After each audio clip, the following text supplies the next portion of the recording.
እንዴት ናችሁ? ዛሬ ስለ ለውጥ ስለ መቀየር እንድናወራ ነው የምፈልገው ማለት ነው። እንግዲህ መቀየር ስንል ብዙ ጊዜ የምናነሳቸው ነገሮች አሉ። ሁልጊዜ ለውጥ እንፈልጋለን። ሁልጊዜ ለውጥ እንዲኖር በህይወታችን ጥረት እናደርጋለን፣ እናስባለን። ሁልጊዜ ደግሞ ጥረት እናደርጋለን። መቀየር የምንፈልገው ግን ምንድነው የሚለውን ብዙ ጊዜ ላናውቀው እንችላለን ማለት ነው። ስለዚህ ዛሬ የምንነጋገረው በዚህ ፕሮግራም ለመቀየር ምን ያስፈልጋል የሚለውን፣ ለውጥስ እየፈለግን ነው ወይ ያለውን የሚለውን ነው የምንመለከተው። ቤተሰቦቼ ይሄንን ቻናል ሼር ያላደረጋችሁ፣ ሰብስክራይብ ያላደረጋችሁ፣ ቤተሰብ ያልሆናችሁ ሰዎች ቤተሰብ እንድትሆኑ ጋብዛችኋለሁ። አመሰግናለሁ። ወደ ፕሮግራሙ እንሄዳለን።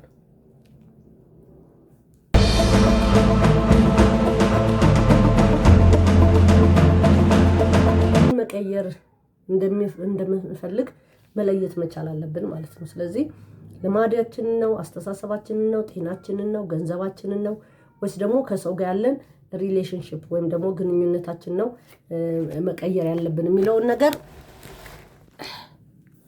ማሰብ መቻል አለብን ማለት ነው። ለምሳሌ ሰነፍ ብሆን እንግዲህ ውርዬ በጣም እያስቸገረችኝ ነው። በጣም ይቀናሉ። የኮጭ ደግሞ አንዱ ይጣል እንኳን ላስገባው። ስለዚህ ምንድነው ምን መቀየር ነው የምፈልገው የሚለው መለየት መቻል አለበት ማለት ነው።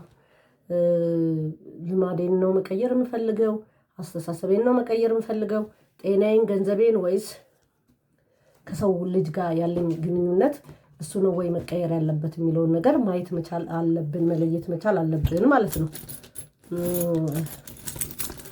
ሁለተኛውና ትልቁ ኮሩ ደግሞ ለውጥ እንዴት ነው የሚመጣው? በአንድ ጊዜ የሆነ ተአምር ተደርጎ በአንዴ ከስንፍና ወደ ጉብዝና ወይም ከገንዘብ የሌለኝ ከድህነት ወደ ሀብት እንደዚህ ሊመጣ እንደማይችልና በትንሹ ለውጥ እንደሚመጣ ማሰብ መቻል አለብንና እየተለማመድ ነው የምንመጣው ነው ማለት ነው። ለምሳሌ በራሴ ልንገራችሁ።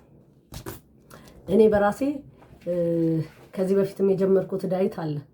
ዶክተር ቤሪን በዩቲዩብ እየሰማው ለምሳሌ ሰውነቴ ላይ ሁለት አይነት ሰውነት እንዳለ፣ ይሄ ጮማው ክፍል የኔ እንዳልሆነ፣ የኔ ደግሞ ራሱ የሰውነቴ ክብደት ለምሳሌ ሜትር ኦልሞስት ከ65 ኦር ከ69 አይደለም ከ65 ነው መሰለኝ ወይ እንደዛ ነገር መሰለኝ ቁመቴ።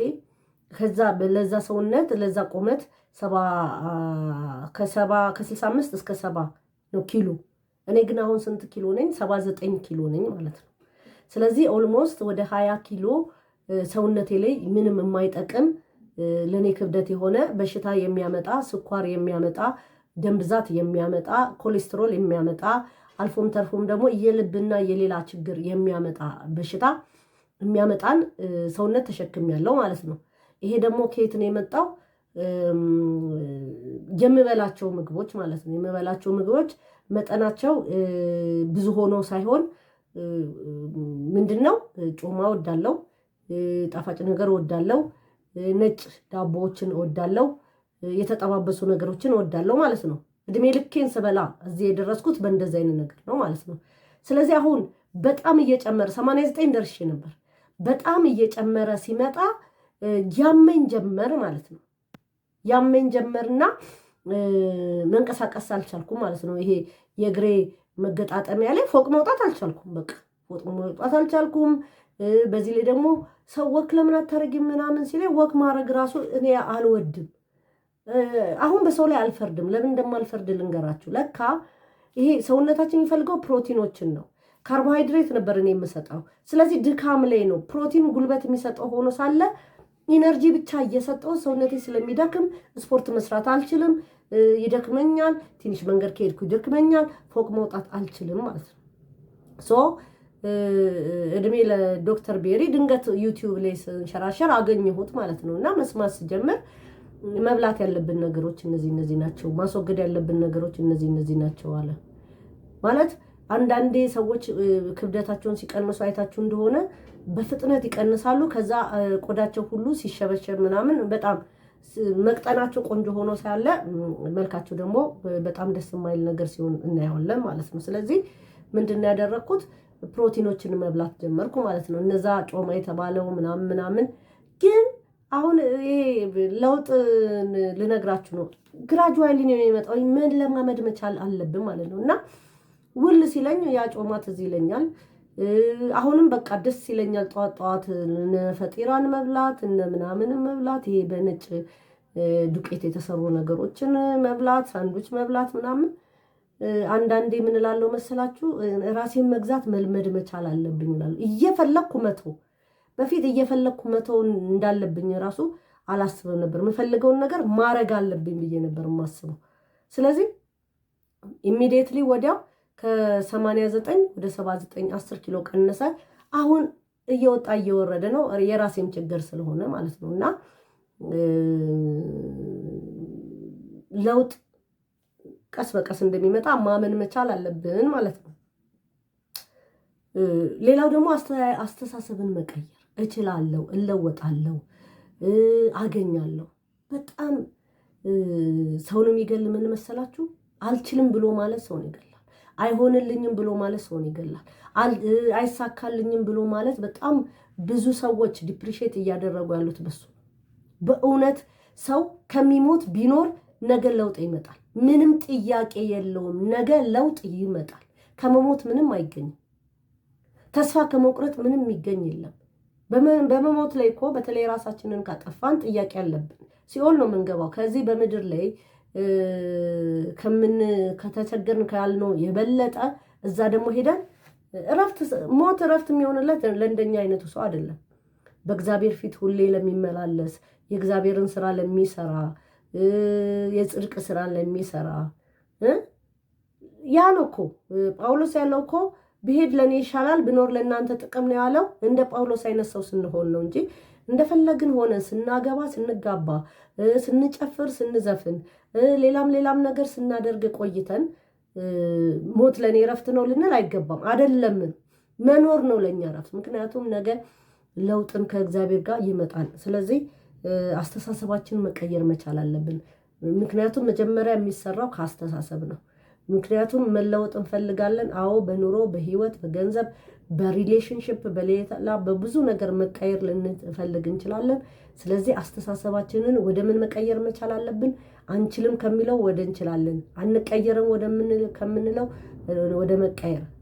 አንዳንዴ በጣም አረንቋ ምንም ድቅድቅ ድህነት ውስጥ ያሉ ሰዎች እንችላለን ብለው ወደ መቻል የመጡበትና ህይወታቸውን የቀየሩበትን ነገር አለ።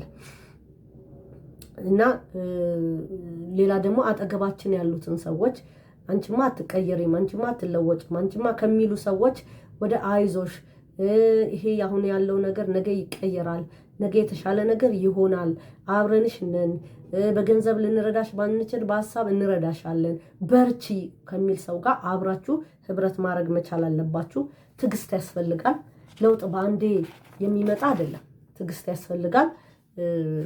ቅድም እንዳልነው ግራጁዋሊ ቀስ እያለ ስለሚመጣ ማለት ነው። ሌላው በፍጹም ችግሮች ቢገጥመን እንኳን ራሳችንን መጥላት የለብንም። ራሳችንን መውደድ መቻል አለብን። ብዙ ሰዎች ራሳቸውን የማይቀየሩበት ምክንያት ስለ ራሳቸው ስለሚንቁ ራሳቸውን ይንቃሉ።